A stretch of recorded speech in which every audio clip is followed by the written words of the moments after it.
In a big organization, what you'll sometimes find is if you're doing internal projects, you end up being less of a project manager and more of a project coordinator. Why is that? It's because you've got these functions that fit within the organization. I'll give you some basic examples. A finance function, an engineering function, a sales function, a product function, a legal function, an IT function.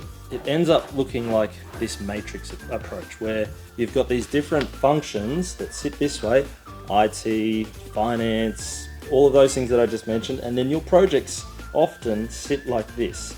And so what you end up being is more of a project coordinator to making sure that these different functions all talk to each other versus more of your typical project manager, your idea of what a typical project manager is, where you've got a pool of resources that you've got to manage, you've got to coordinate, they all report up to you.